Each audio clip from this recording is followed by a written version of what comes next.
내 딸 수민아, 아버지는 자유를 향해 떠나기로 결심했다. 정말 미안하다. 손끝이 차갑게 식어가는 것을 느끼는 순간 정혁 씨는 침대 밑으로 팔을 더 깊이 뻗어 가짜 여권이 담긴 봉투를 만졌고 그 순간 화장실 문이 열리는 소리가 들렸습니다. 강철민 씨가 나오고 있었습니다. 정혁 씨는 재빨리 손을 빼내려 했지만 봉투가 손가락에 걸려 바스락거리는 소리가 났고 강철민 씨의 발소리가 멈췄습니다. 뭐 하십니까, 동무? 목소리가 날카로웠습니다. 정혁 씨는 침착하게 손을 빼내며 일어나 앉았고 손바닥을 펴보이며 말했습니다. 볼펜을 떨어뜨려서요. 강철민 씨는 정혁 씨의 얼굴을 몇 초간 지켜보다가 소파로 돌아가 앉았지만 노트북을 닫지는 않았습니다. 정혁 씨의 등줄기로 식은땀이 흘렀습니다. 내일 아침이면 이 방을 떠날 것이고 강철민 씨도 베네수엘라 정보부 건물도 모두 뒤에 남을 것이었습니다. 하지만 지금 이 순간 발각되면 모든 것이 끝이었습니다. 왜 북한 최고의 암호학자가 베네수엘라 호텔 침대 밑에 가짜 여권을 숨겨야 했을까요? 어떻게 석 달 동안 보위부 감시원의 눈을 피해 탈출 준비를 할 수 있었을까요? 그리고 내일 아침 정말로 이 감옥 같은 체제에서 벗어날 수 있을까요? 그 이야기를 지금부터 들려드리겠습니다. 시작 전에 여유가 되시는 분들은 구독과 좋아요를 눌러주시면 정말 큰 힘이 됩니다. 그리고 지금 이 사연을 어느 지역에서 듣고 계신지 댓글로 남겨주시면 따뜻한 인사를 전해드리겠습니다. 그날 아침은 평범하게 시작되었습니다. 베네수엘라 카라카스의 호텔 창밖으로 카리브해의 햇살이 쏟아져 들어왔고 정혁 씨는 침대에서 일어나 세면장으로 향했습니다. 강철민 씨는 이미 소파에 앉아 노트북을 켜두고 있었습니다. 국가안전보위부 소속 감시원 정혁 씨보다 5살 많은 그는 석 달 전 정혁 씨가 베네수엘라에 파견될 때부터 그림자처럼 따라다녔습니다. 세수를 하는 동안에도 강철민 씨의 시선이 느껴졌습니다. 정혁 씨는 거울에 비친 자신의 얼굴을 보았습니다. 28, 김일성 종합대학 최연소 수학교수이자 북한 암호학의 차세대 권위자로 불리는 얼굴이었지만 지금은 그저 도망치려는 사람의 얼굴이었습니다. 오늘 회의 준비는 다 되셨습니까? 강철민 씨가 물었습니다. 정혁 씨는 수건으로 얼굴을 닦으며 고개를 끄덕였습니다. 네, 최종 점검만 하면 됩니다. 베네수엘라 정보부와 북한 사이의 암호 통신망 구축 프로젝트, 정혁 씨가 석 달 동안 맡아온 임무였습니다. 겉으로는 충실하게 일했지만 실제로는 시스템 안에 백도어를 심어두었고 평양 본부에 보내는 보고서를 조작해왔습니다. 강철민 씨는 정혁 씨의 기술적 내용을 이해하지 못했고 그것이 정혁 씨에게는 유일한 자유 공간이었습니다. 아침 식사는 호텔 레스토랑에서 했습니다. 강철민 씨는 정혁 씨의 맞은편에 앉아 식사하는 내내 주변을 살폈습니다. 누가 다가오는지, 정혁 씨가 누구와 눈을 마주치는지 모든 것을 체크했습니다. 정혁 씨는 커피를 마시며 창밖을 바라보았습니다. 카라카스 시내가 아침 햇살 속에 펼쳐져 있었고 저 멀리 산맥이 보였습니다. 자유로운 사람들이 거리를 오가고 있었지만 정혁 씨에게는 그림 속 풍경일 뿐이었습니다. 강철민 씨가 말했습니다. 오늘 회의 끝나면 대사관에 들러야 합니다. 평양에서 전문이 왔다고 하더군요. 정혁 씨의 심장이 빠르게 뛰기 시작했습니다. 평양에서 무슨 전문이 왔을까요? 혹시 자신의 계획이 발각된 것은 아닐까요? 하지만 얼굴에는 아무 표정도 짓지 않았습니다. 알겠습니다. 호텔 방으로 돌아온 뒤 정혁 씨는 노트북을 열고 오늘 회의에서 발표할 자료를 점검했습니다. 강철민 씨는 소파에 앉아 북한에서 가져온 책을 읽고 있었지만 시선은 계속 정혁 씨를 향했습니다. 정혁 씨는 화면을 보며 생각했습니다. 내일이면 이 모든 것이 끝난다고. 성공하면 자유를 얻고 실패하면 정치범 수용 소행이라고. 평양에 남겨질 아내 연희 씨와 5살 딸 수민이의 얼굴이 떠올랐습니다. 연희 씨는 지금쯤 임신한 배를 안고 아침 준비를 하고 있을 것이고 수민이는 유치원에 가기 위해 옷을 입고 있을 것이었습니다. 정혁 씨는 그들을 다시는 볼 수 없을지도 모른다는 생각에 가슴이 무너져 내렸지만 손은 계속 키보드를 두드렸습니다. 점심 무렵 강철민 씨가 잠깐 자리를 비웠습니다. 호텔 로비에서 다른 보이부 요원과 만나기로 했다고 했습니다. 10분 안에 돌아오겠습니다. 방 안에 계십시오. 강철민 씨가 나가고 문이 닫히자 정혁 씨는 재빨리 침대 밑으로 손을 뻗었습니다. 봉투를 꺼내 확인했습니다. 가짜 콜롬비아 여권, 미국 달러 3,000불, 그리고 USB 하나. USB에는 북한 전체 군사 암호 시스템의 핵심 정보가 담겨 있었습니다. 이것이 정혁 씨의 유일한 협상 카드였습니다. 자유를 얻기 위해서는 미국이나 한국 정보기관에 줄 수 있는 무언가가 필요했고 이보다 더 귀중한 정보는 없었습니다. 정혁 씨는 봉투를 다시 침대 밑 깊숙이 밀어넣고 일어섰습니다. 손이 떨렸습니다. 강철민 씨가 돌아왔을 때 정혁 씨는 창가에 서서 밖을 보고 있었습니다. 생각이 많으신 것 같습니다. 동무. 강철민 씨가 말했습니다. 정혁 씨는 고개를 돌려 미소 지었습니다. 내일이면 프로젝트가 끝나니까요. 평양으로 돌아가면 또 새로운 일이 기다리고 있겠죠. 강철민 씨도 고개를 끄덕였습니다. 그렇습니다. 조국이 동무를 필요로 합니다. 조국. 그 단어가 정혁 씨의 귀에 무겁게 들렸습니다. 조국은 정혁 씨의 재능을 독재 정권 유지에 쓰고 있었고 정혁 씨는 더 이상 그 도구가 되고 싶지 않았습니다. 저녁이 되자 석양이 카리브해 너머로 지고 있었습니다. 정혁 씨는 창밖을 보며 마지막 밤이라는 생각을 했습니다. 내일 아침 회의가 시작되면 화장실로 가는 척하고 미리 준비해둔 로프를 타고 건물 밖으로 빠져나갈 것입니다. 택시는 이미 예약되어 있고 콜롬비아 국경까지 가는 루트도 확보했습니다.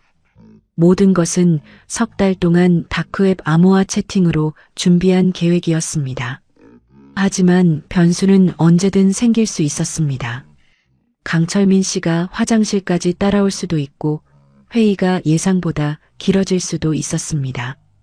정혁 씨는 심호흡을 했습니다. 밤이 깊어지고 강철민 씨가 소파에서 잠들기 시작했습니다.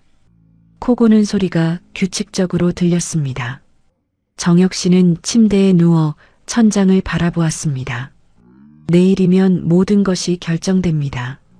성공하면 자유인이 되고 실패하면 정혁이라는 이름도 사라질 것입니다.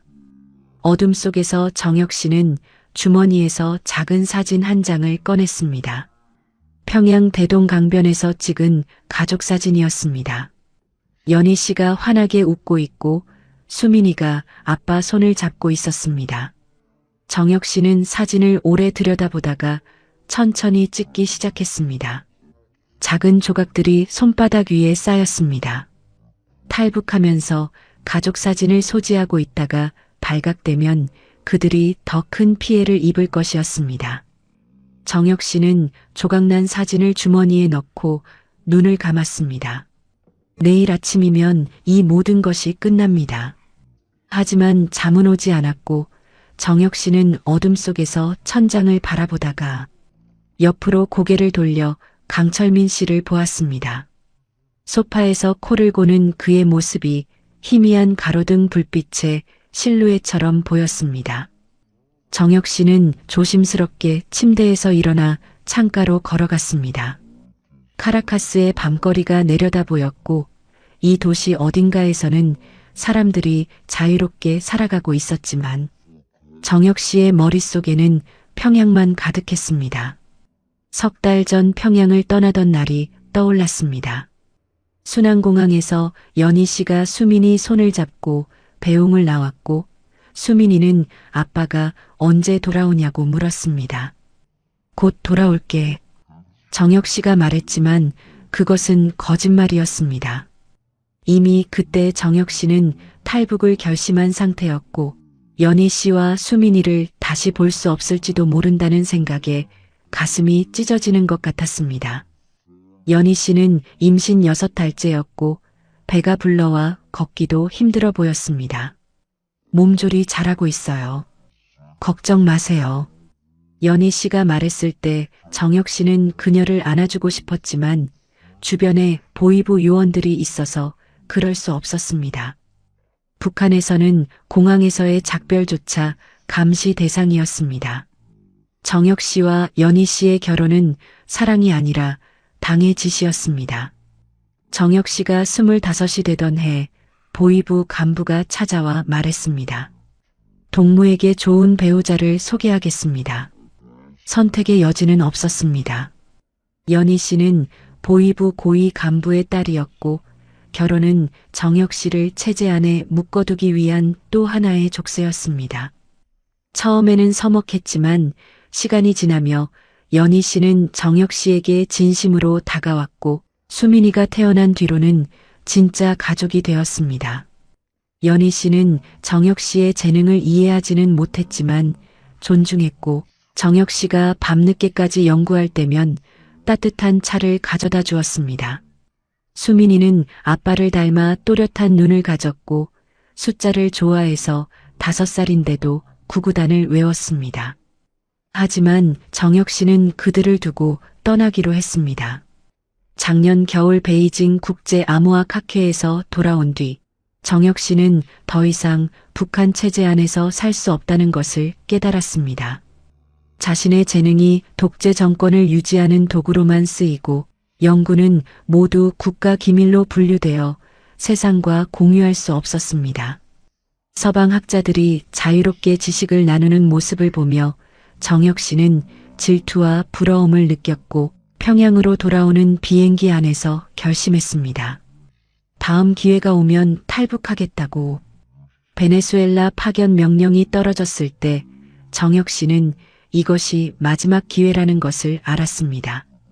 평양에서는 하루 24시간 감시당하지만 해외에서는 조금이나마 틈이 있었습니다. 하지만 연희 씨를 데려갈 수는 없었습니다. 임신 중이었고 보위부 간부의 딸인 그녀를 해외로 데려가는 것 자체가 불가능했습니다. 수민이도 마찬가지였습니다. 5살 아이를 데리고 정글을 넘고 국경을 넘는다는 것은 현실적으로 불가능했습니다. 정혁 씨는 선택해야 했습니다. 가족과 함께 북한에 남아 일생을 당의 도구로 살 것인가, 아니면 혼자 탈출해서 자유를 얻을 것인가. 평양을 떠나기 일주일 전 밤 정혁 씨는 연희 씨에게 말하고 싶었습니다. 나는 돌아오지 않을 거라고, 당신과 수민이를 지켜주지 못해서 미안하다고. 하지만 입을 열 수 없었습니다. 연희 씨에게 말하는 순간 그녀는 선택을 해야 했습니다. 남편의 탈북 계획을 신고할 것인가, 아니면 함께 비밀을 지킬 것인가. 신고하면 정혁 씨는 정치범 수용소로 가고 비밀을 지키면 연희 씨도 연자제로 처벌받습니다. 정혁 씨는 연희 씨에게 그런 선택을 강요하고 싶지 않았습니다. 차라리 아무것도 모르는 채로 남겨두는 것이 나았습니다. 정혁 씨는 창밖을 보며 생각했습니다. 지금쯤 평양은 새벽이고 연희 씨는 수민이를 재우고 혼자 잠들어 있을 것입니다. 뱃속의 아이는 건강하게 자라고 있을까요? 수민이는 아빠가 언제 돌아오냐고 매일 물을까요? 정혁 씨의 눈가가 뜨거워졌지만 눈물을 흘리지는 않았습니다. 울 자격이 없었습니다. 자신이 선택한 길이었고 그 선택의 대가는 가족이 치르게 될 것이었습니다. 강철민 씨의 코 고는 소리가 잠시 멈췄다가 다시 시작되었습니다. 정혁 씨는 시계를 보았습니다. 새벽 2시였습니다. 몇 시간 뒤면 아침이 오고 회의가 시작되고 탈출이 시작될 것입니다. 성공하면 연희 씨와 수민이는 정치범 수용소로 끌려갈 것이고 실패하면 정혁 씨 자신이 그곳으로 갈 것입니다. 어느 쪽이든 가족은 파괴될 운명이었습니다. 정혁 씨는 침대로 돌아와 누웠습니다. 천장에 희미한 그림자들이 흔들렸습니다. 마음속으로 연희 씨와 수민이에게 작별을 고했습니다. 미안해, 연희야. 당신을 사랑하지 않았던 건 아니야. 하지만 나는 더 이상 이렇게 살 수 없어. 수민아, 아빠가 너를 버리는 게 아니야. 아빠는 자유롭게 살고 싶었어. 언젠가 내가 크면 이해해주겠니? 하지만 그들은 정혁 씨의 말을 들을 수 없었고 정혁 씨의 사과도 변명도 닿지 않을 것이었습니다. 새벽 3시가 넘어서야 정혁 씨는 잠들었습니다. 꿈속에서 수민이가 나타나 울며 말했습니다. 아빠, 왜 안 와요? 정혁 씨는 대답할 수 없었습니다. 꿈속에서도 목소리가 나오지 않았고 수민이는 점점 멀어져 갔습니다.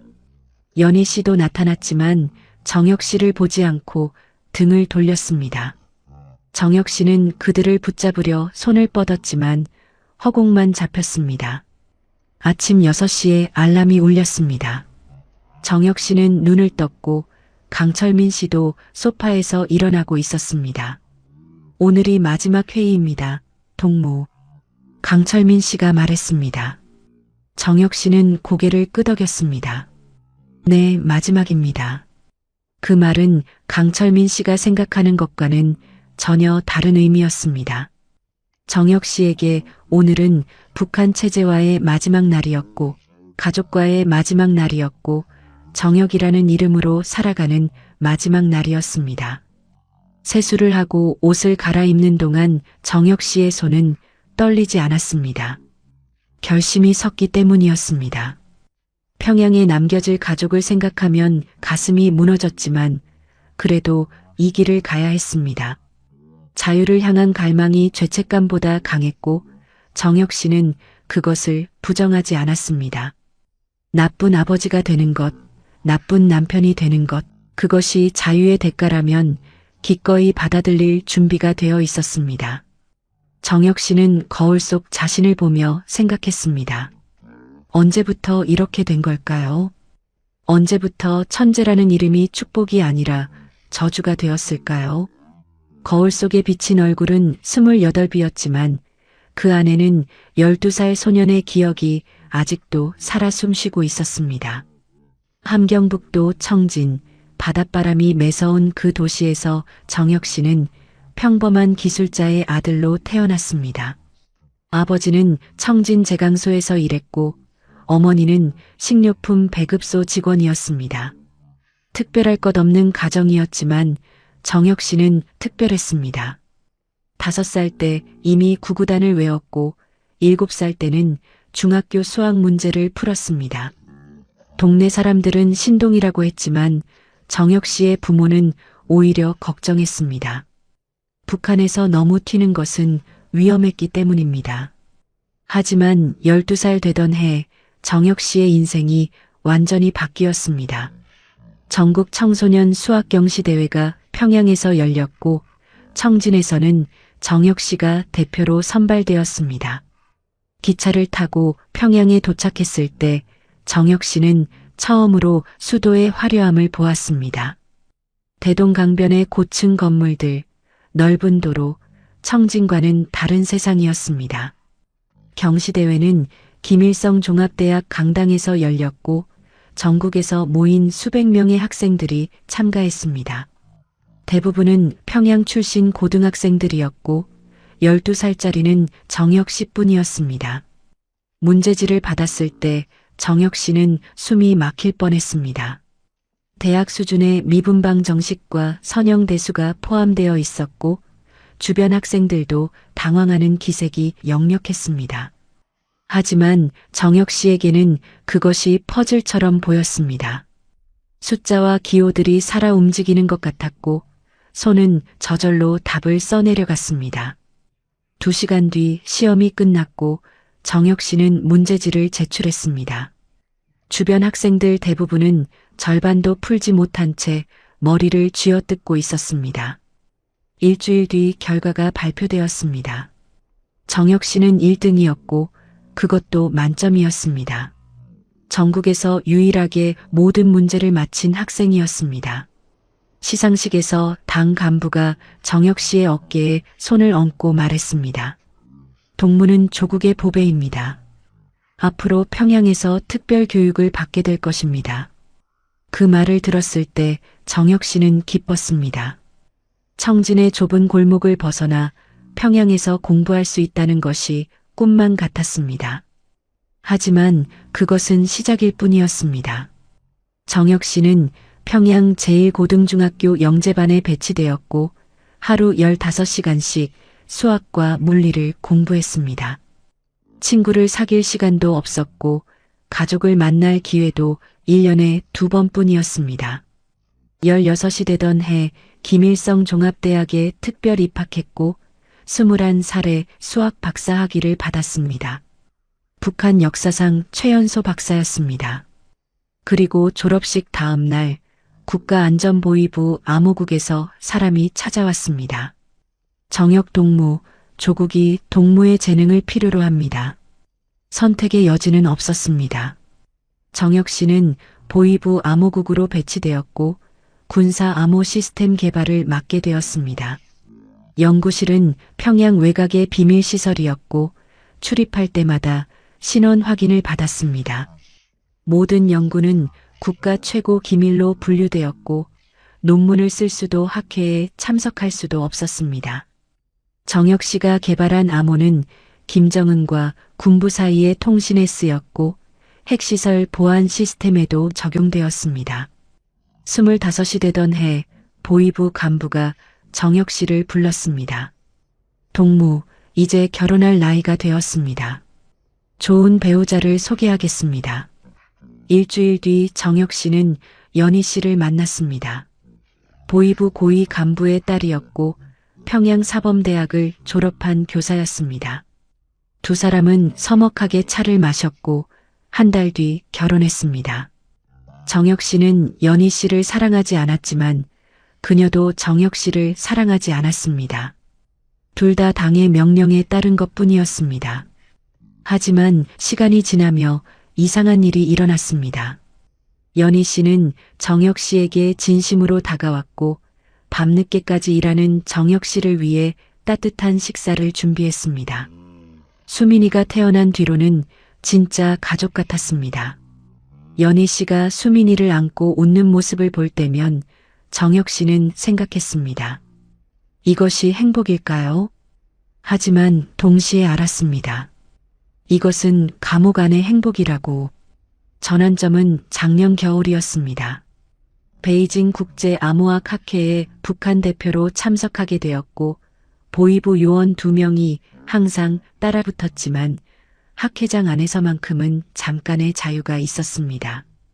미국 MIT 교수가 양자 암호에 대해 발표하는 것을 들으며 정혁 씨는 충격을 받았습니다.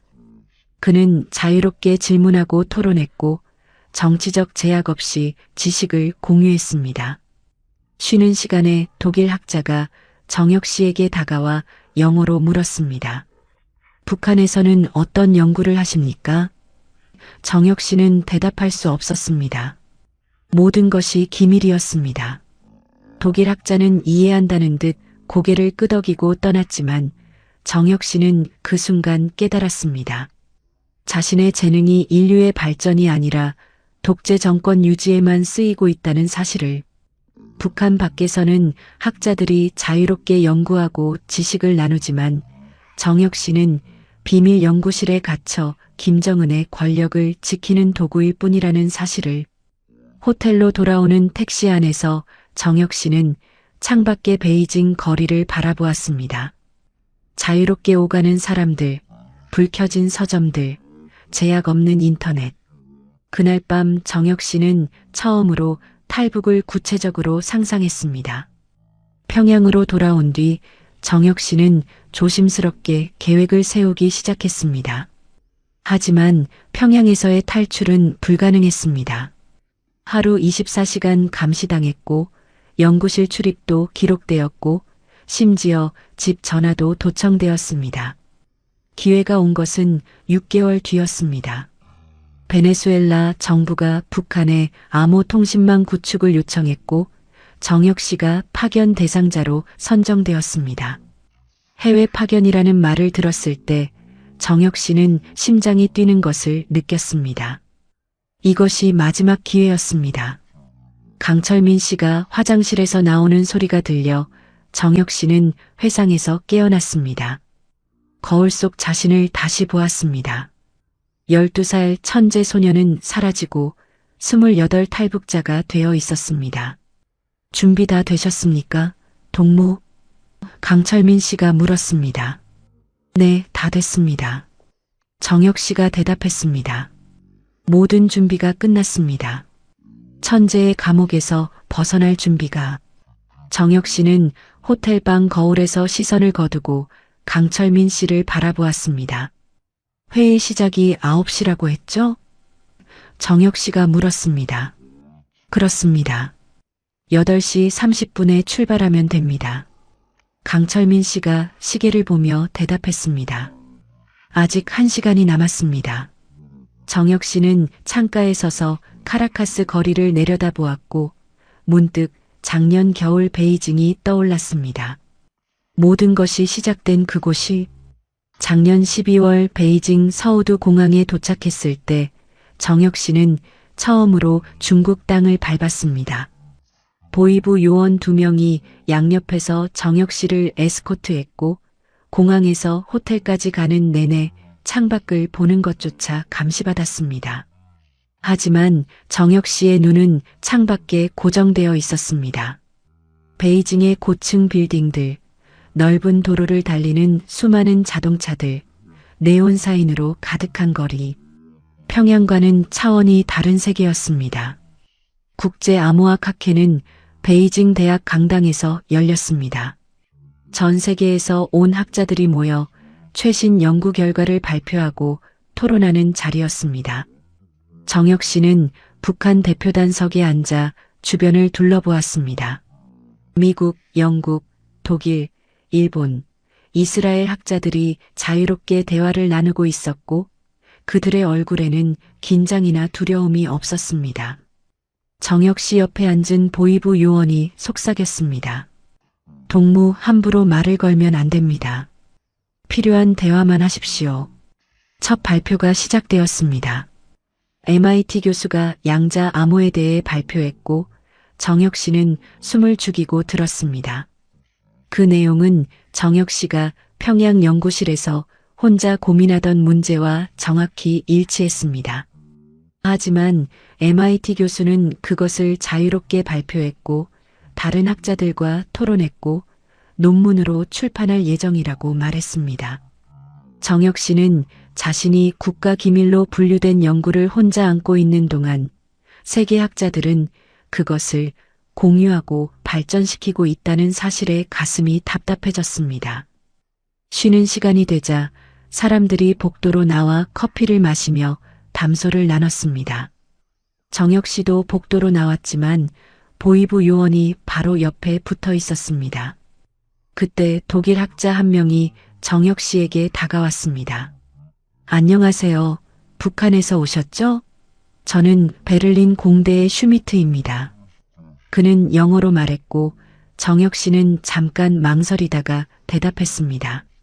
네, 김일성 종합대학의 정혁입니다. 북한에서는 어떤 연구를 하십니까? 양자 암호 분야에도 관심이 있으신지요? 슈미트 교수가 물었습니다. 정혁 씨는 입을 열려다가 닫았습니다.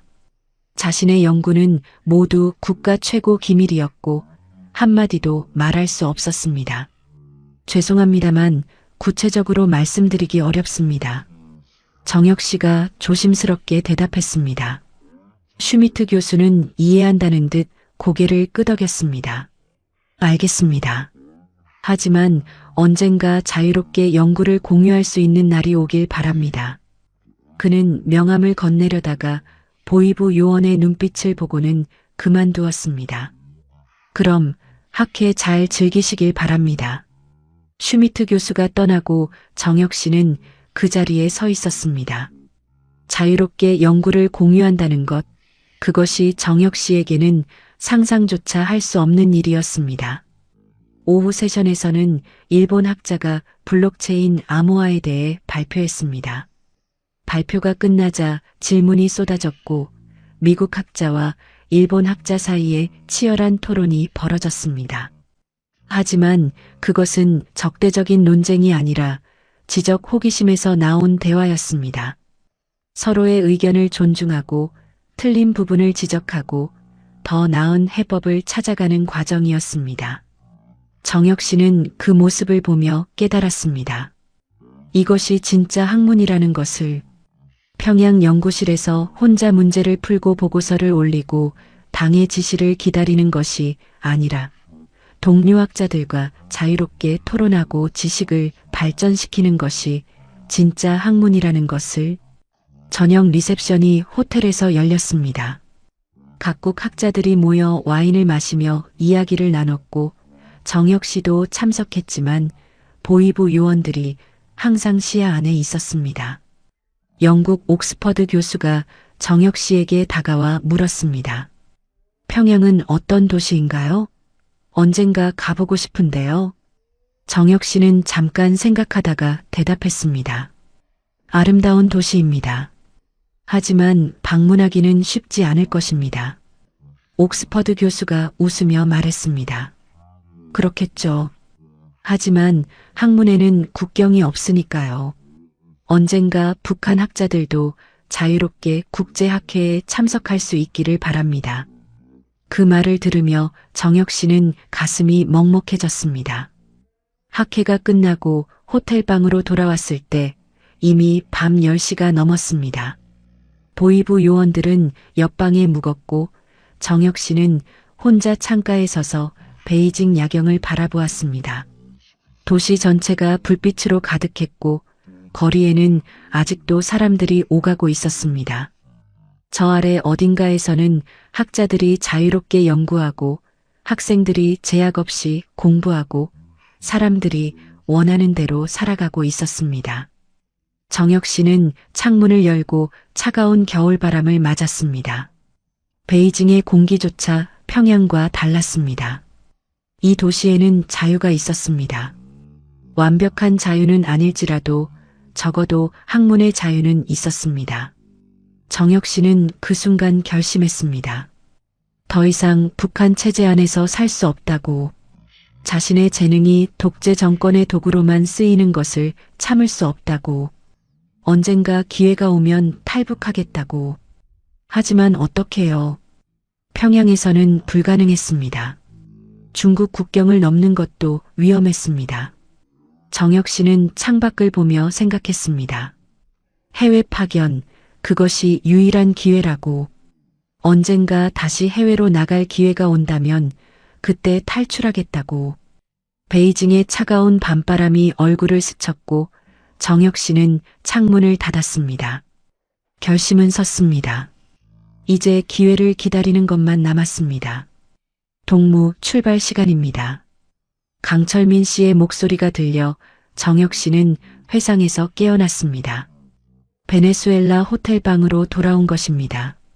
정혁 씨는 고개를 돌려 강철민 씨를 보았습니다. 네, 갑시다.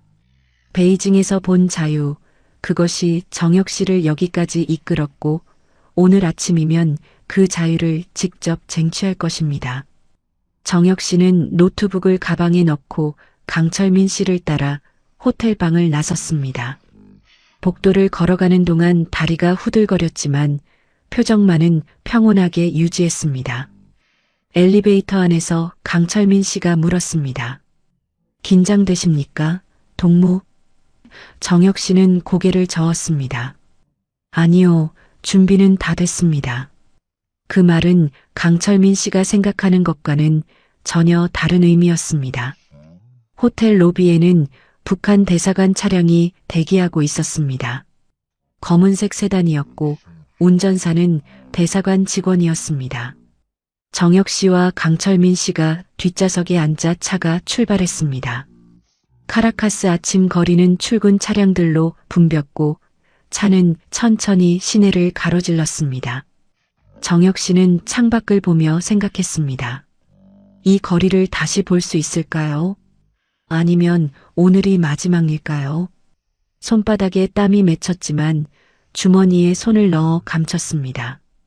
베네수엘라 정보부 건물은 시내 중심가에 있었습니다. 6층짜리 콘크리트 건물이었고 입구에는 무장 경비원들이 서 있었습니다. 차에서 내려 건물로 들어가는 동안 정혁 씨는 주변을 살폈습니다. 건물 뒤편에 주차장이 보였고 그곳에서 택시를 탈 계획이었습니다. 로비에서 신원 확인을 받고 3층 회의실로 올라갔습니다. 엘리베이터 안에서 정혁 씨는 심호흡을 했습니다. 지금부터 1시간 뒤면 모든 것이 결정됩니다. 회의실 문이 열렸고 베네수엘라 정보부 관계자들이 이미 자리에 앉아 있었습니다.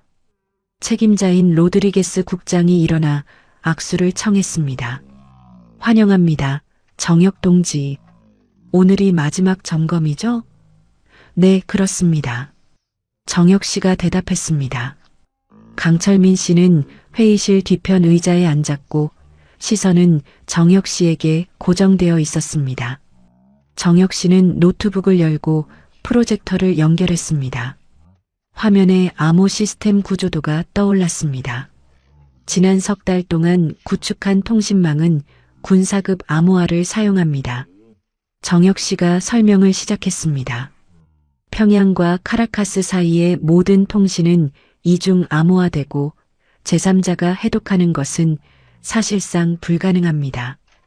베네수엘라 측 기술자들이 고개를 끄덕였습니다. 정혁 씨는 차분하게 설명을 이어갔지만 머릿속에서는 시계가 째깍거리고 있었습니다. 회의가 시작된 지 20분이 지났고 계획대로라면 30분 뒤에 화장실에 가야 했습니다. 화면을 넘기며 보안 프로토콜을 설명하는 동안 정혁 씨는 손목 시계를 슬쩍 확인했습니다.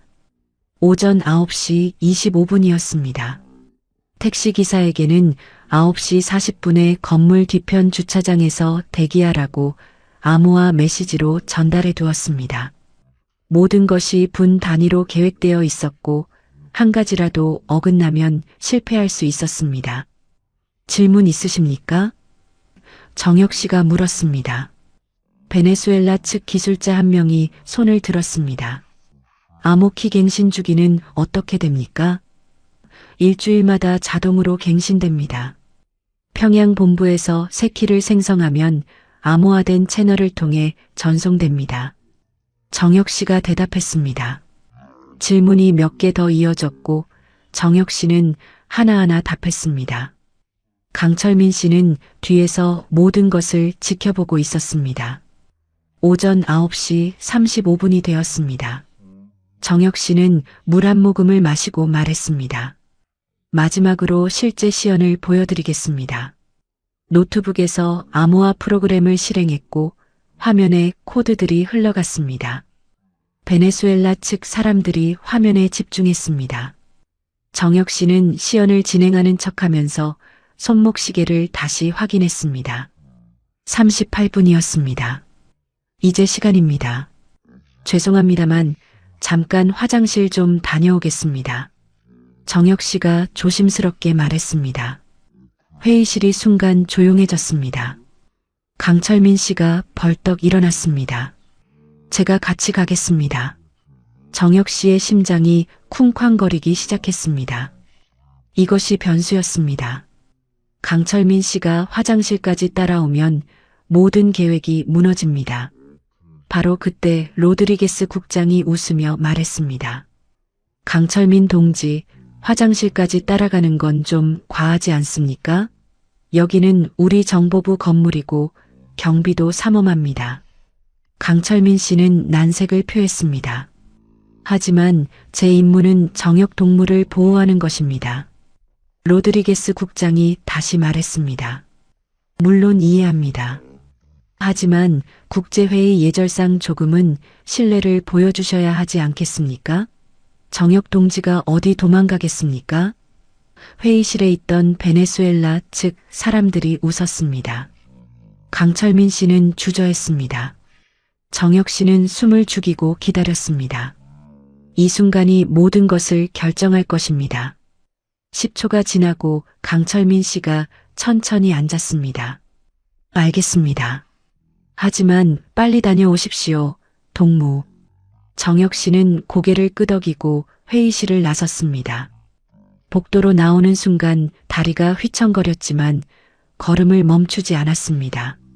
강철민 씨가 문 뒤에서 지켜보고 있을 것입니다. 자연스럽게 걸어야 했습니다. 복도 끝에 화장실 표지판이 보였습니다. 뒤를 돌아보니 강철민 씨가 회의실 문을 열고 복도를 내다보고 있었습니다. 정역 씨는 손을 들어 인사했고 화장실로 들어갔습니다.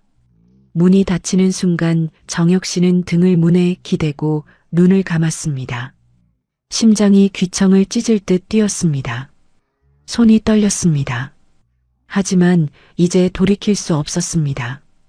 화장실 안은 조용했습니다. 3개의 칸이 있었고 창문이 하나 있었습니다. 정역 씨는 재빨리 천장 환기구를 확인했습니다. 일주일 전 이곳에 왔을 때 미리 배낭을 숨겨두었습니다. 의자를 끌어와 올라서서 환기구 덮개를 열었습니다. 검은색 배낭이 보였습니다.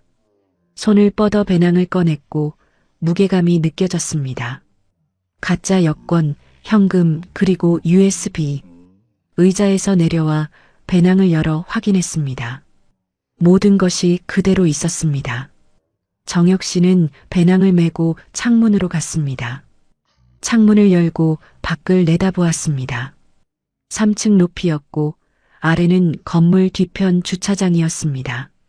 일주일 전 설치해둔 로프가 창틀에 고정되어 있었습니다. 검은 천으로 위장해 두어서 밖에서는 잘 보이지 않았습니다.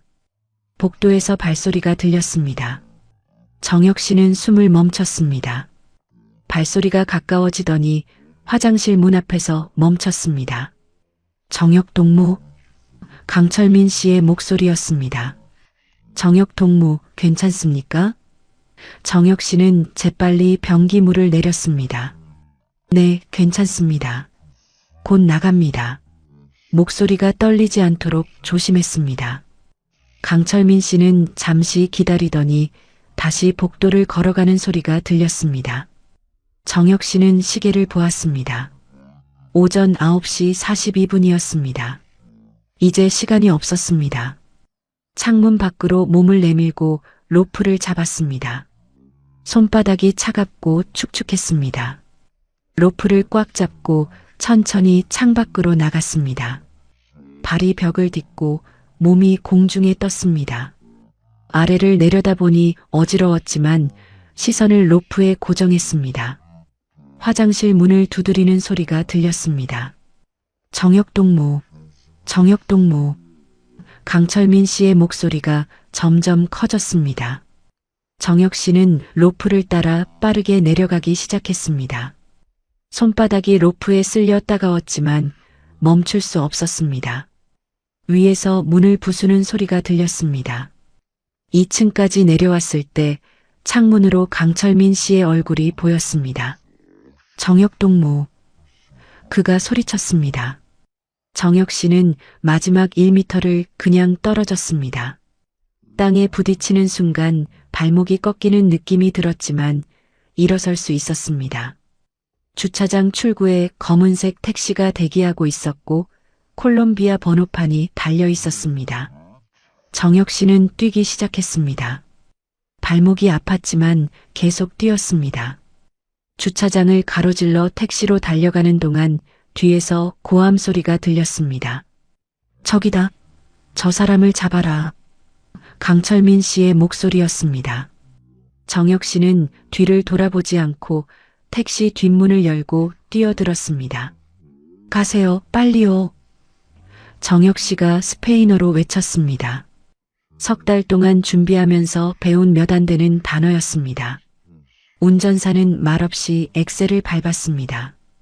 택시가 주차장을 빠져나가는 순간 보안 요원들이 달려왔지만 이미 늦었습니다. 차는 카라카스 시내 도로로 진입했고 정혁 씨는 뒷유리를 통해 정보부 건물이 점점 작아지는 것을 보았습니다. 심장이 터질 듯 뛰었습니다. 손이 떨렸습니다. 하지만 해냈습니다. 첫 번째 관문을 통과한 것입니다. 운전사가 백미러로 정혁 씨를 쳐다보며 스페인어로 뭐라고 말했습니다. 정혁 씨는 알아듣지 못했지만 고개를 끄덕였습니다. 운전사는 다시 앞을 보며 운전에 집중했습니다. 차는 카라카스 외곽 고속도로로 접어들었고 속도를 높였습니다. 정혁 씨는 배낭을 열어 가짜 여권을 확인했습니다. 콜롬비아 여권이었고 이름은 카를로스 메디나로 되어 있었습니다. 사진은 정혁 씨와 비슷하게 생긴 남미인의 얼굴이었지만 어둠 속에서 보면 구분하기 어려울 정도였습니다. 1시간쯤 달렸을까요? 카라카스가 뒤에 남고 주변은 점점 황량해졌습니다. 도로 양옆으로 야자수와 관목들이 보였고 멀리 산맥이 희미하게 보였습니다. 운전사가 라디오를 켰고 스페인어 뉴스가 흘러나왔습니다. 정혁 씨는 귀를 기울였지만 단어 몇 개만 알아들을 수 있었습니다. 아직 자신의 탈출이 뉴스에 나오지는 않은 것 같았습니다. 정오쯤 되자 차가 작은 마을에 멈췄습니다. 운전사가 뒤를 돌아보며 손짓을 했습니다. 밥을 먹자는 것 같았습니다. 정혁 씨는 고개를 저었습니다. 아니요, 계속 가세요. 국경까지. 운전사는 어깨를 으쓱했지만 다시 출발했습니다. 마을을 지나며 정혁 씨는 창밖을 보았습니다. 허름한 집들, 거리에서 노는 아이들, 노점상들, 평범한 사람들이 평범하게 살아가는 모습이었습니다. 정혁 씨는 문득 생각했습니다. 저들은 자유가 무엇인지 알까요? 아니면 너무 당연해서 느끼지 못할까요? 오후가 되자 풍경이 바뀌었습니다. 산악지대로 접어들었고 도로는 구불구불해졌습니다. 차는 천천히 산길을 올라갔고 정혁 씨는 창밖의 절벽을 보며 아찔함을 느꼈습니다. 한쪽은 산이었고 다른 쪽은 낭떠러지였습니다. 운전사는 능숙하게 핸들을 조작했지만 정혁 씨는 손잡이를 꽉 잡았습니다. 해가 기울어갈 무렵 차가 다시 멈췄습니다. 작은 마을이었지만 아까보다 더 황량했습니다. 집들은 낡았고 거리는 비어 있었습니다. 운전사가 뒤를 돌아보며 말했습니다. 프론테라, 국경이라는 뜻인 것 같았습니다. 정혁 씨는 고개를 끄덕이고 차에서 내렸습니다. 다리가 뻣뻣했고 발목은 여전히 아팠습니다. 운전사가 손짓으로 따라오라고 했고 정혁 씨는 배낭을 메고 따라갔습니다. 좁은 골목을 지나 낡은 술집 앞에 도착했습니다. 간판도 없고 창문은 판자로 가려져 있었습니다. 운전사가 문을 두드렸고 안에서 누군가 문을 열었습니다. 어둠 속에서 얼굴이 잘 보이지 않았습니다. 운전사와 그 사람이 스페인어로 짧게 대화를 나눴고 정혁 씨를 안으로 들어오라고 손짓했습니다. 술집 안은 어두웠고 담배 냄새가 진동했습니다. 몇 명의 남자들이 테이블에 앉아 카드놀이를 하고 있었고 정혁 씨를 쳐다보았습니다. 정혁 씨는 긴장했지만 침착함을 유지하려고 애썼습니다. 운전사가 구석 테이블로 안내했고 거기에 한 남자가 앉아 있었습니다. 40대쯤 되어 보이는 남자였고 얼굴에 흉터가 있었습니다. 카를로스? 남자가 스페인어로 물었습니다. 정혁 씨는 고개를 끄덕였습니다. 가짜 여권의 이름이었습니다. 남자는 손을 내밀었고 정혁 씨는 악수했습니다. 나는 미겔이요. 당신을 국경 너머로 데려갈 사람이요. 미겔이 느린 스페인어로 말했고 정혁 씨는 대충 알아들었습니다. 감사합니다. 정혁 씨가 영어로 대답했습니다. 미겔은 테이블 위에 지도를 펼쳤습니다. 손으로 그린 조잡한 지도였지만 산맥과 강이 표시되어 있었습니다. 여기가 우리 위치고 여기가 콜롬비아 국경이요. 미겔이 손가락으로 가리키며 설명했습니다. 검문소는 여기 있는데 당신은 거기로 갈 수 없소. 우리는 정글 루트를 이용할 거요. 정혁 씨는 지도를 보며 고개를 끄덕였습니다. 직선거리로는 얼마 안 되어 보였지만 산과 정글을 넘어야 했습니다. 언제 출발합니까? 정혁 씨가 물었습니다. 지금 당장. 미겔이 대답했습니다. 베네수엘라 군이 국경을 봉쇄하기 전에 떠나야 하오. 정혁 씨는 놀랐습니다. 벌써 자신의 탈출이 알려진 것일까요? 미겔이 일어서며 말했습니다. 짐은 최소한으로 챙기시오. 이틀 동안 걸어야 하오. 술집을 나와 뒤편으로 가니 낡은 지프차가 있었습니다. 미겔과 정혁 씨 그리고 가이드 한 명이 더 탔습니다. 가이드는 젊은 남자였고 말이 없었습니다. 차는 마을을 벗어나 비포장도로로 접어들었습니다. 울퉁불퉁한 길을 달리는 동안 정혁 씨는 몸이 위아래로 흔들렸습니다. 창밖은 점점 어두워지고 있었고 정글의 윤곽이 희미하게 보였습니다. 1시간쯤 달렸을 때 차가 멈췄습니다. 더 이상 길이 없었습니다. 앞에는 나무들만 빽빽하게 들어서 있었습니다. 여기서부터 걸어야 하오. 미겔이 말했습니다. 정혁 씨는 배낭을 메고 차에서 내렸습니다. 밤 공기가 차갑고 습했습니다. 정글 어딘가에서 동물 울음소리가 들렸고 정혁 씨는 몸서리쳤습니다. 가이드가 손전등을 켜고 앞장섰습니다. 미겔이 정혁 씨의 뒤를 따랐습니다. 조심하시오. 뱀이 있소. 미겔이 말했습니다. 정혁 씨는 긴장하며 발밑을 보며 걸었습니다. 나무 뿌리가 얽혀 있었고 이끼가 미끄러웠습니다. 몇 번이나 넘어질 뻔했지만 미겔이 붙잡아 주었습니다. 정글 속은 완전한 어둠이었습니다. 손전등 불빛이 유일한 안내자였고 그것조차 몇 미터 앞까지만 비쳤습니다. 나뭇가지가 얼굴을 스쳤고 벌레들이 달라붙었습니다. 정혁 씨는 손으로 벌레들을 털어냈지만 계속 달라붙었습니다. 평양 연구실에서 컴퓨터 앞에 앉아 일하던 사람이 지금 베네수엘라 정글을 헤매고 있다는 것이 믿기지 않았습니다. 몇 시간을 걸었을까요? 다리가 후들거렸고 발목은 심하게 아팠습니다. 하지만 멈출 수 없었습니다. 가이드는 쉬지 않고 앞으로 나아갔고 정혁 씨는 따라가기에 급급했습니다. 얼마나 더 가야 합니까? 정혁 씨가 숨을 헐떡이며 물었습니다. 내일 저녁이면 국경이요. 미겔이 대답했습니다.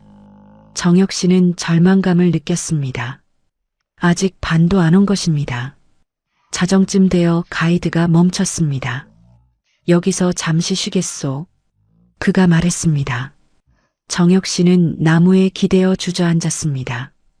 온몸이 땀에 젖어 있었고 목이 말랐습니다. 미겔이 물병을 건넸고 정혁 씨는 한 모금 마셨습니다. 물맛이 이상했지만 마시지 않을 수 없었습니다.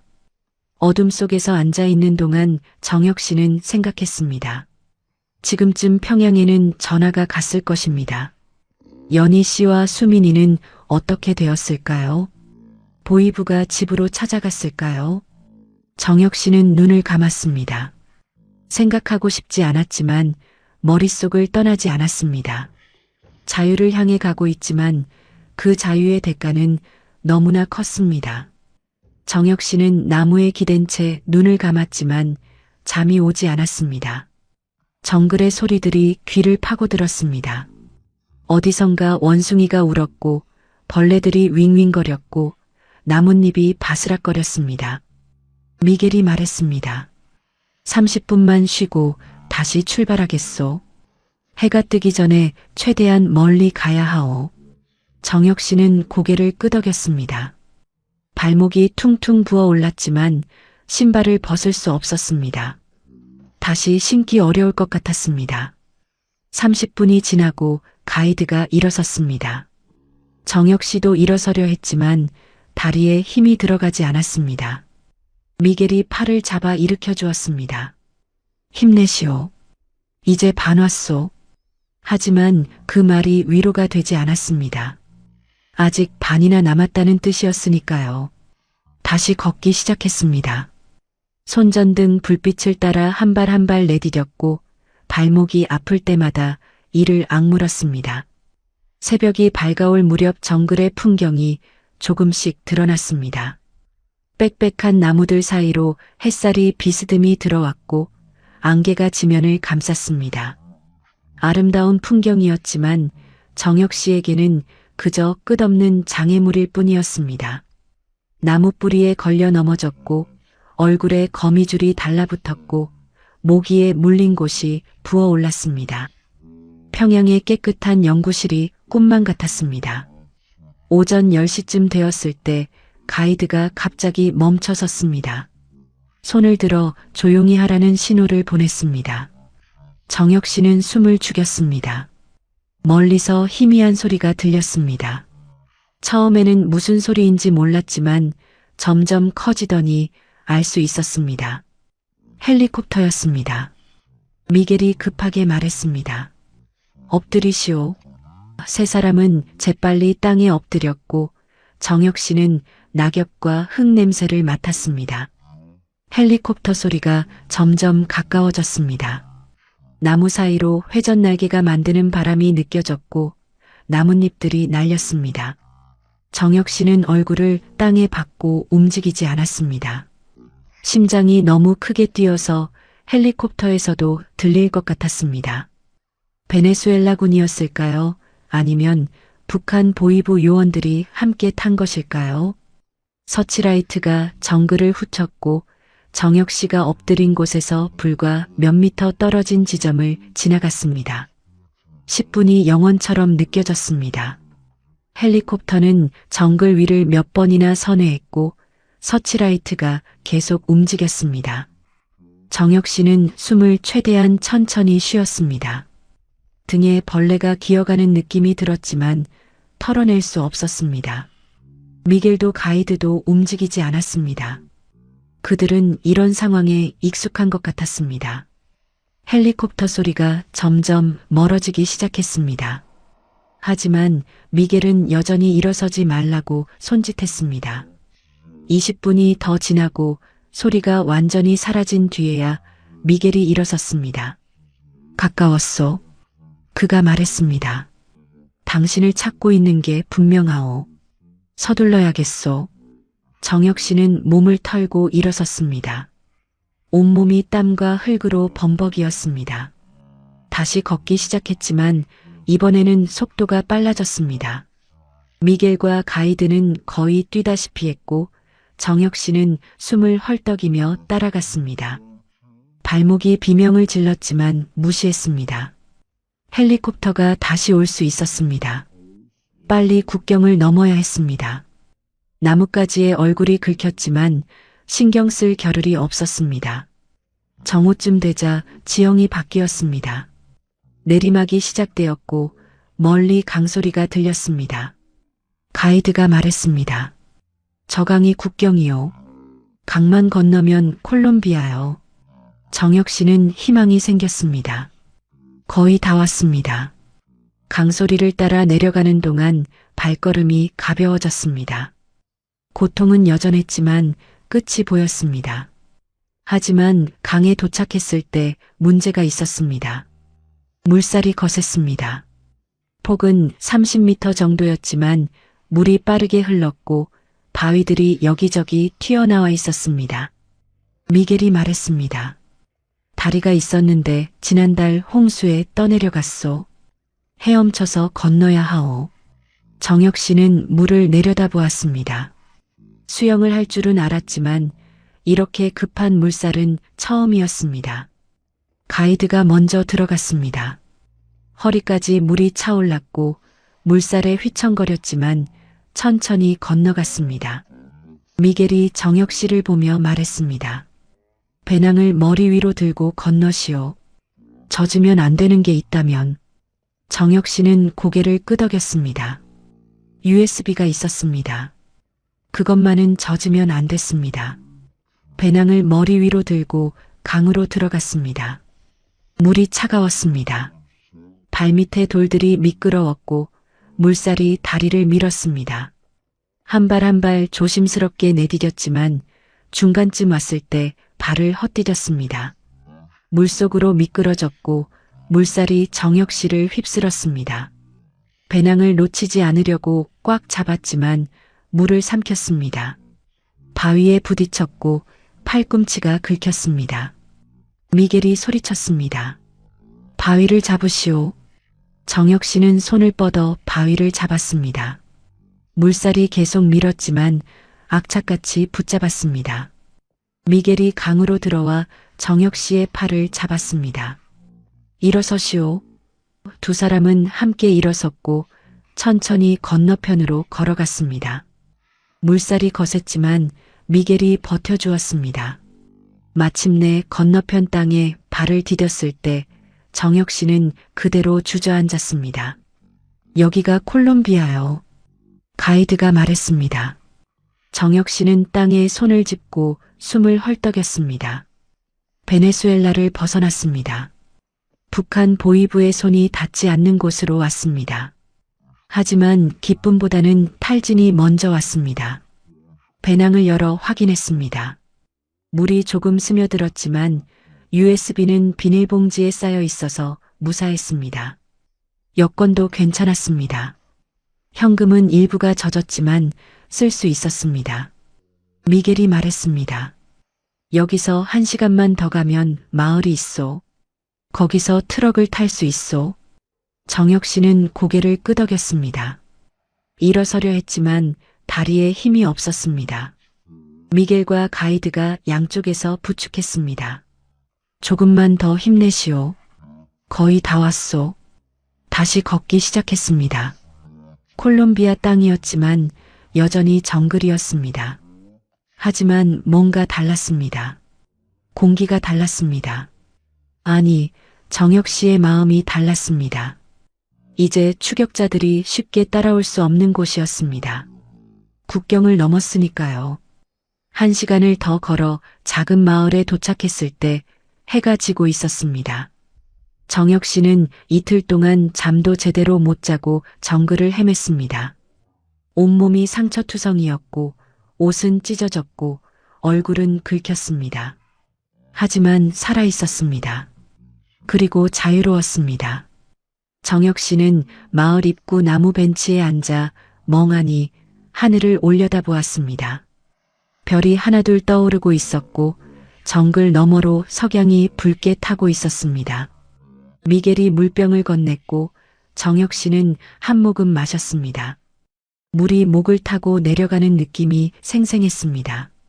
살아있다는 증거였습니다. 여기서 오늘 밤 쉬고 내일 아침 보고타로 가는 트럭을 탈 수 있소. 미겔이 말했습니다. 정혁 씨는 고개를 저었습니다. 아니요, 지금 당장 가야 합니다. 베네수엘라군이 국경을 넘어올 수도 있어요. 미겔이 웃었습니다. 콜롬비아까지는 안 와요. 하지만 당신이 원한다면 밤차를 구해보겠소. 그는 마을 안쪽으로 걸어갔고 정혁 씨는 벤치에 남아 배낭을 끌어안았습니다. 30분쯤 지나 미겔이 돌아왔습니다. 트럭 기사를 구했소. 지금 출발할 수 있소. 하지만 돈을 더 내야 하오. 정혁 씨는 배낭에서 달러 지폐를 꺼냈습니다. 젖어서 구겨진 돈이었지만 미겔은 받았습니다. 따라오시오.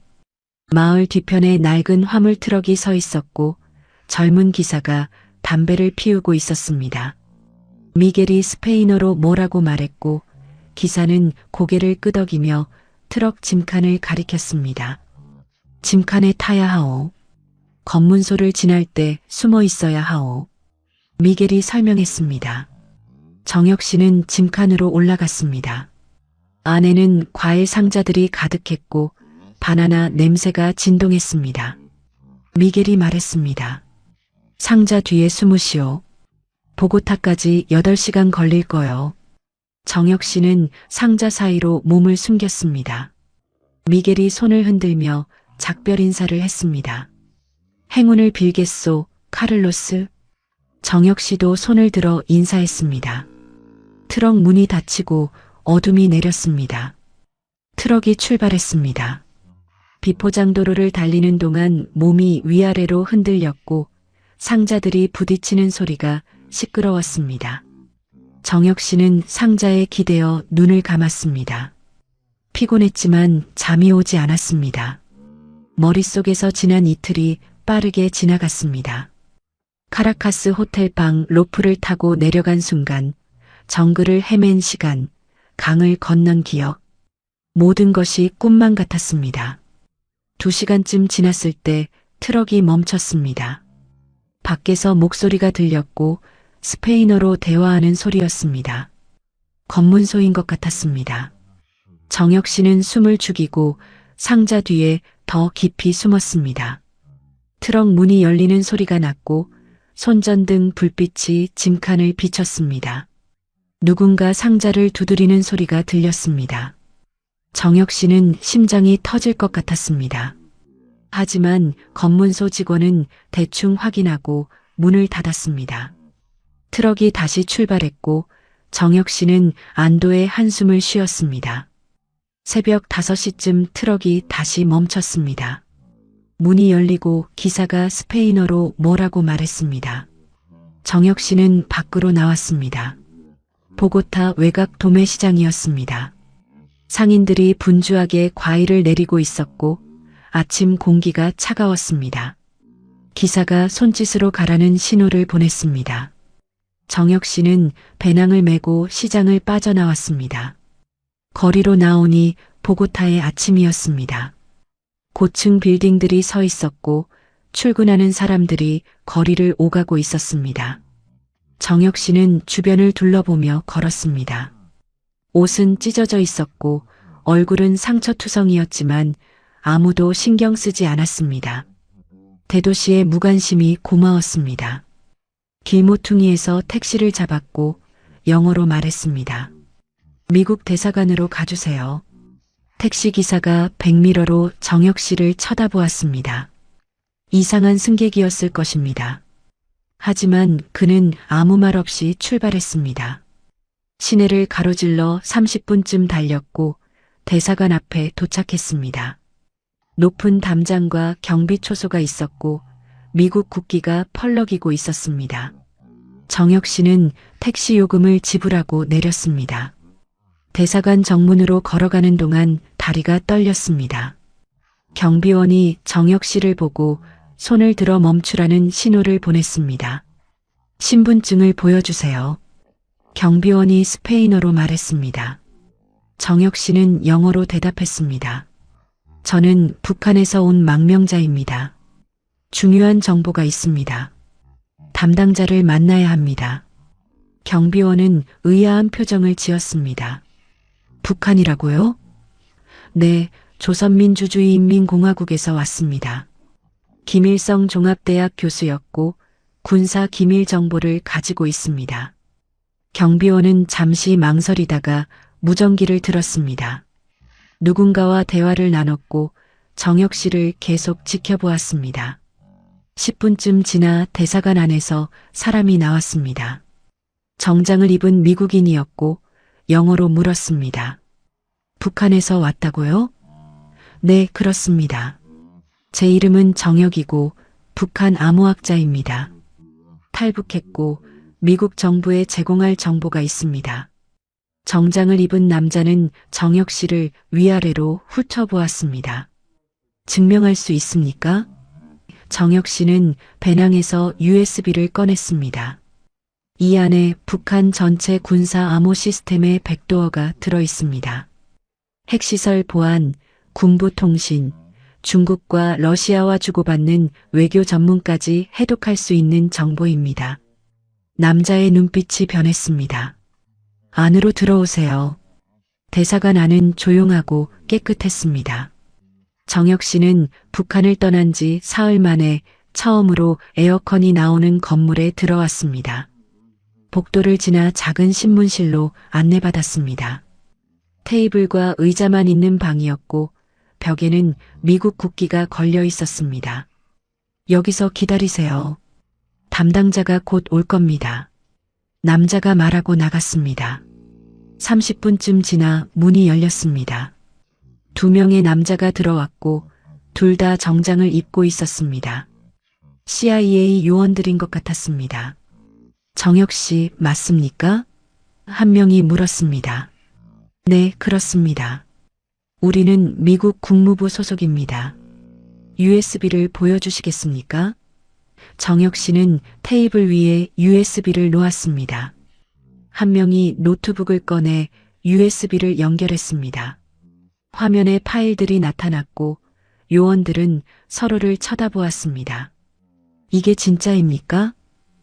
제가 직접 만든 시스템입니다. 평양 본부에 보고하지 않고 백도어를 심어뒀습니다. 3달 동안 준비했습니다. 요원들은 파일을 여러 내용을 확인했습니다.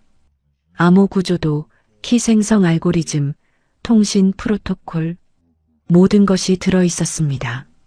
믿을 수 없군요. 한 요원이 말했습니다. 북한 최고 암호학자가 전체 시스템을 들고 탈북했다니.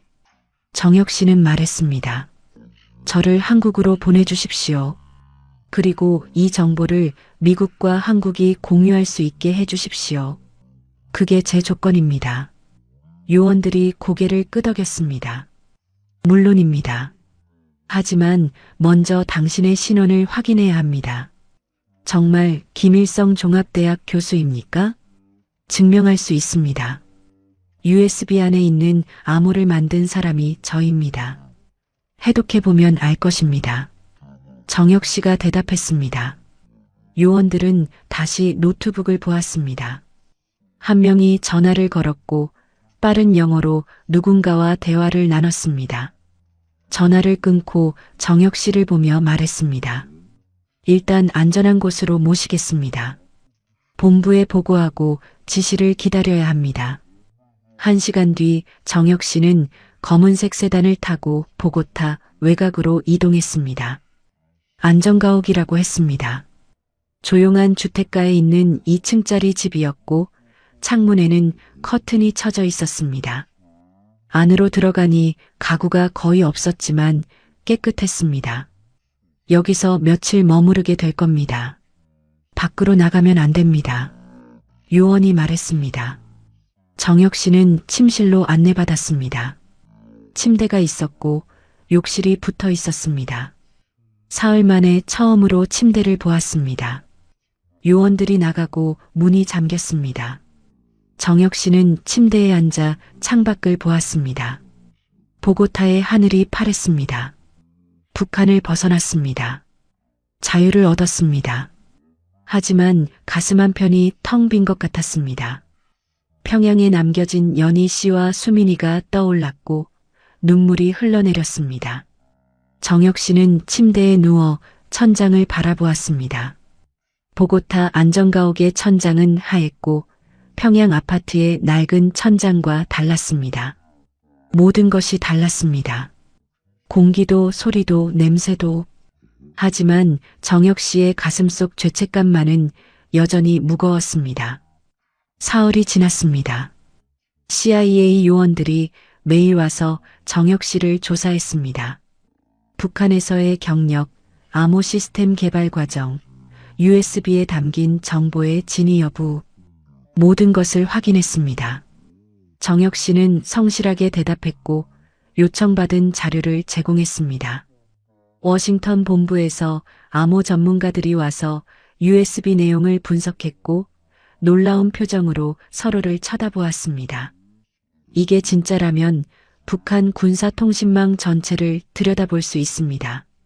한 전문가가 말했습니다. 나흘째 되는 날 아침 책임자급으로 보이는 요원이 찾아왔습니다.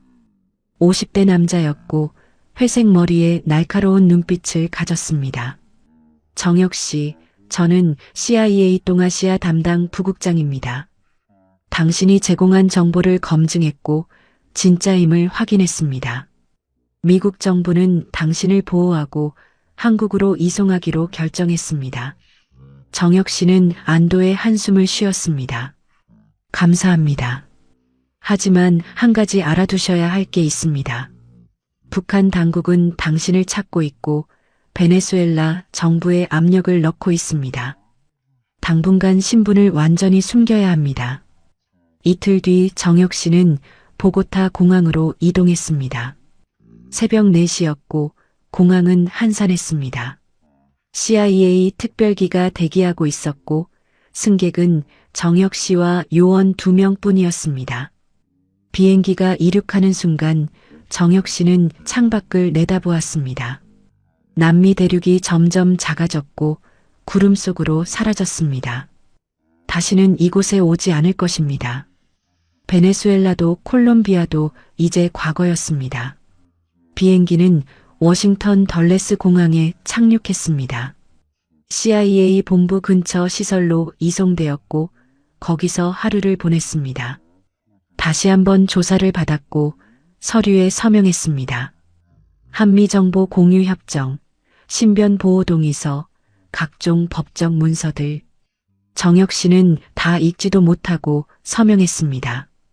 그날 저녁 한국행 비행기에 탔습니다. 이번에는 민간 항공기였지만 1등석에 혼자 앉았습니다. 14시간을 날아 인천공항에 도착했을 때는 한국 시간으로 오후 3시였습니다. 입국장으로 나가지 않고 별도 통로로 안내받았습니다. 국정원 요원들이 기다리고 있었고 검은색 세단이 준비되어 있었습니다. 정혁 씨 환영합니다. 대한민국에 오신 것을 한 요원이 말했습니다. 정혁 씨는 고개를 숙여 인사했습니다. 한국어를 들으니 눈물이 날 것 같았습니다. 북한 억양과는 다른 남한 말투였지만 같은 언어였습니다. 차는 서울 외곽의 국정원 보호시설로 향했습니다. 고속도로를 달리는 동안 정혁 씨는 창밖을 보았습니다. 한국의 풍경이 펼쳐졌습니다. 높은 건물들, 빠르게 달리는 자동차들, 네온 사인으로 가득한 거리. 북한과는 차원이 다른 세계였습니다. 평양도 겉으로는 화려했지만 이것과는 비교할 수 없었습니다. 보호시설은 조용한 주택가에 있었습니다. 3층짜리 건물이었고 외관은 평범한 오피스텔 같았지만 내부는 완전히 달랐습니다. 보안 시스템이 곳곳에 설치되어 있었고 요원들이 상주하고 있었습니다. 정혁 씨는 2층 방으로 안내받았습니다. 침대, 책상, 욕실이 갖춰진 깨끗한 방이었습니다. 다음 날부터 본격적인 조사가 시작되었습니다. 국정원 북한 이탈 주민 담당팀이 매일 와서 질문했습니다. 북한에서의 생활, 탈북 경위, 가족관계, 보유한 정보, 모든 것을 기록했습니다. 정혁 씨는 솔직하게 대답했습니다. 숨길 이유가 없었습니다. 이미 돌이킬 수 없는 강을 건넜으니까요. 일주일이 지난 어느 날 오후 팀장급으로 보이는 사람이 조사실에 들어왔습니다. 40대 후반 남자였고 표정이 무거웠습니다. 정혁 씨, 제가 드릴 말씀이 있습니다. 그의 목소리가 침울했습니다. 정혁 씨는 무언가 좋지 않은 소식이 올 것을 직감했습니다. 말씀하십시오. 북한 소식통을 통해 확인한 내용입니다. 당신의 탈북 사실이 평양에 보고되었고 가족들에 대한 조치가 취해졌습니다. 정혁 씨의 몸이 굳어졌습니다. 알고 있었던 일이었지만 실제로 확인하니 다리에 힘이 빠졌습니다. 어떤 조치입니까? 목소리가 떨렸습니다. 팀장이 천천히 말했습니다. 부인 연희 씨와 따님 수민 양 그리고 양가 부모님 모두 정치범 수용소로 이송되었다는 정보입니다. 연자제가 적용되었습니다. 정혁 씨는 의자를 붙잡았습니다. 방이 빙글빙글 돌았습니다. 생사는 확인됩니까? 간신히 물었습니다. 팀장이 고개를 저었습니다. 수용소 내부 상황은 확인이 어렵습니다. 하지만 임산부인 연희 씨의 상태를 고려하면 우려스러운 상황입니다. 정치범 수용소의 의료 환경은 극히 열악하니까요. 정혁 씨는 두 손으로 얼굴을 감쌌습니다. 연희 씨는 임신 중이었습니다. 수용소에서 아이를 낳는다는 것은 죽음을 의미했습니다. 수민이는요? 정혁 씨가 물었습니다. 팀장이 말했습니다. 5살 아이도 함께 수용소로 갔다는 정보입니다. 북한은 3대까지 처벌합니다. 아시다시피 정혁 씨는 주먹으로 테이블을 쳤습니다. 아팠지만 고통을 느낄 수 없었습니다. 머릿속이 하얘졌습니다. 수민이의 얼굴이 떠올랐습니다. 5살짜리 아이가 정치범 수용소에서 어떻게 살까요? 제대로 먹지도 못하고 강제 노동을 하며 얼마나 버틸 수 있을까요? 죄송합니다. 팀장이 말했습니다. 이런 소식을 전하게 되어 정혁 씨는 고개를 저었습니다. 아니요, 알려주셔서 감사합니다. 알아야 했으니까요. 목소리가 메말랐습니다. 팀장이 물 한 잔을 건넸고 정혁 씨는 마셨습니다. 목구멍이 타는 것 같았습니다. 구출할 방법은 없습니까? 정혁 씨가 물었습니다. 팀장이 안타까운 표정으로 고개를 저었습니다. 정치범 수용소는 북한에서 가장 삼엄한 곳입니다. 외부인의 접근이 불가능하고 내부 정보도 거의 나오지 않습니다. 현실적으로 구출은 불가능합니다. 정혁 씨는 눈을 감았습니다. 알고 있었던 대답이었습니다. 하지만 듣고 나니 절망이 밀려왔습니다. 혹시 다른 정보가 들어오면 알려드리겠습니다. 팀장이 일어서며 말했습니다. 지금은 좀 쉬시는 게 좋겠습니다. 팀장이 나가고 정혁 씨는 혼자 남았습니다. 조사실 창밖으로 서울 하늘이 보였습니다. 파란 하늘, 흰 구름, 자유로운 새들. 하지만 정혁 씨에게는 아무 의미가 없었습니다. 방으로 돌아와 침대에 누웠습니다. 천장을 바라보며 생각했습니다. 자유를 얻었지만 가족을 잃었습니다. 아니, 정혁 씨가 가족을 죽인 것이었습니다. 탈북을 선택한 순간 이런 결과를 예상했지만 실제로 확인하니 견딜 수 없었습니다.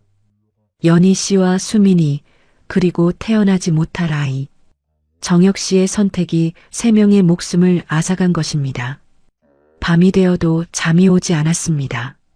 수민이의 목소리가 들리는 것 같았습니다. 아빠, 왜 안 와요? 정혁 씨는 이불을 뒤집어 쓰고 울었습니다. 소리 없이 울었지만 눈물이 멈추지 않았습니다. 자유의 대가가 이렇게 무거울 줄 몰랐습니다. 아니, 알고 있었지만 직면하고 싶지 않았습니다. 이제 정혁 씨는 자유로웠지만 그 자유는 가족의 희생 위에 세워진 것이었습니다. 6개월이 지났습니다.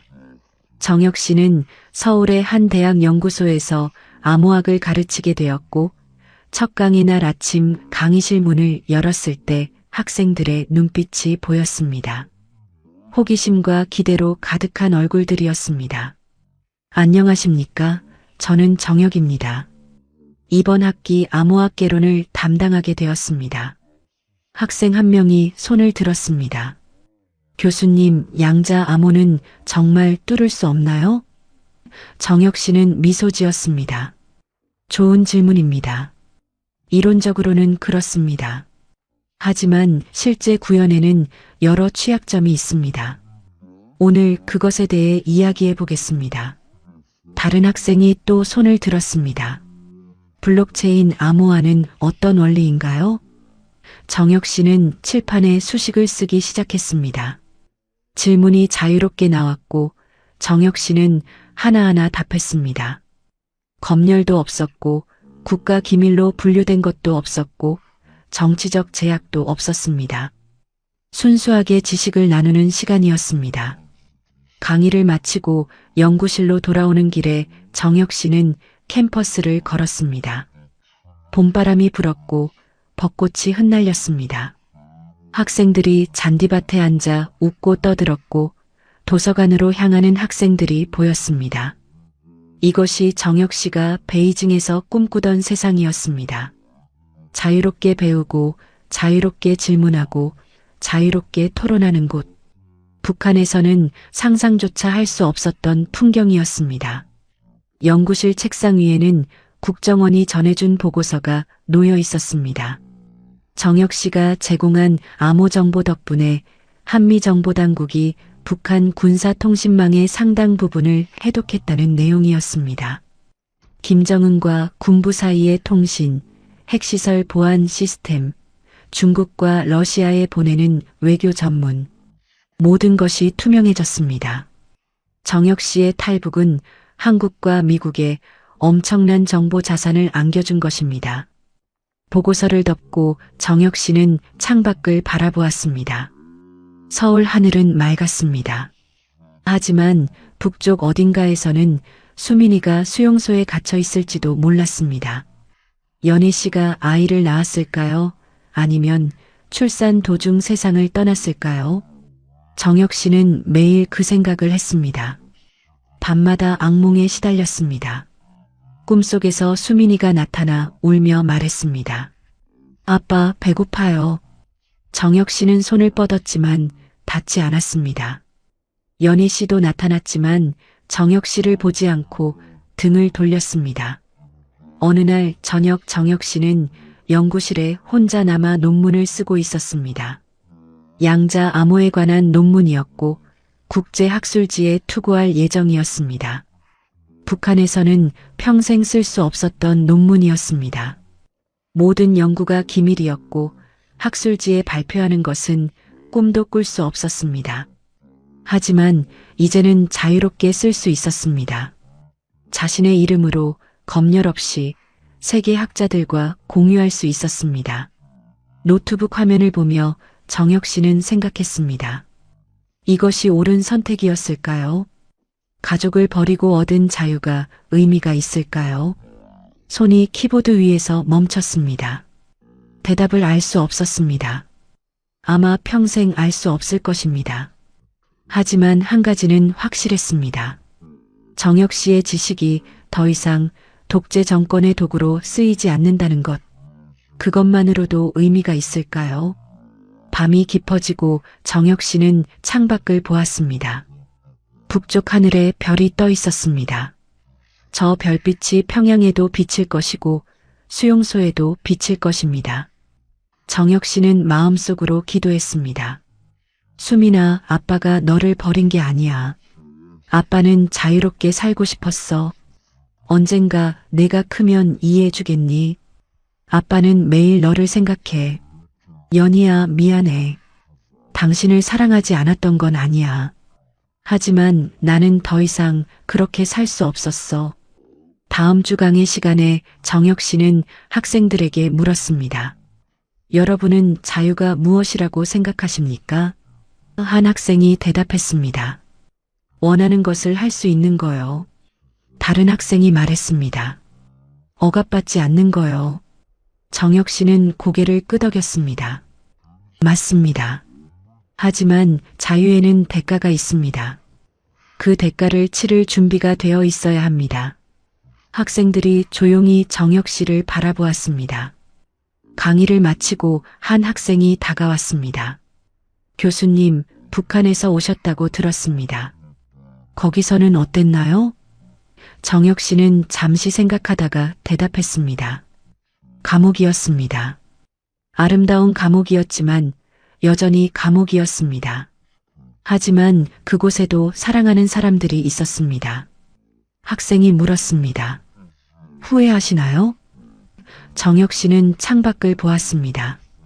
매일 후회합니다. 하지만 동시에 매일 감사합니다. 여기 있을 수 있어서. 1년이 지났습니다. 정혁 씨는 이제 한국 생활에 적응했고 연구소에서 인정받는 학자가 되었습니다. 국제학회에 초청받았고 논문이 유명 학술지에 실렸습니다. 정혁 씨의 이름이 암호학계에 알려지기 시작했습니다. 자유로운 환경에서 정혁 씨의 재능이 꽃피운 것입니다. 하지만 매일 밤 북쪽 하늘을 바라보는 것은 변하지 않았습니다. 어느 봄날 정혁 씨는 캠퍼스 벤치에 앉아 있었습니다. 벚꽃이 만개했고 학생들이 웃으며 지나갔습니다. 정혁 씨는 하늘을 올려다보았습니다. 구름 한 점 없이 맑았습니다. 문득 생각했습니다. 언젠가 북한이 무너지는 날이 올까요? 수용소 문이 열리고 수민이가 나오는 날이 올까요? 그날이 오면 정혁 씨는 무슨 말을 할까요? 미안하다고 할까요? 기다렸다고 할까요? 정혁 씨는 일어서서 연구실로 걸어갔습니다. 오늘도 강의가 있었고 학생들이 기다리고 있었습니다.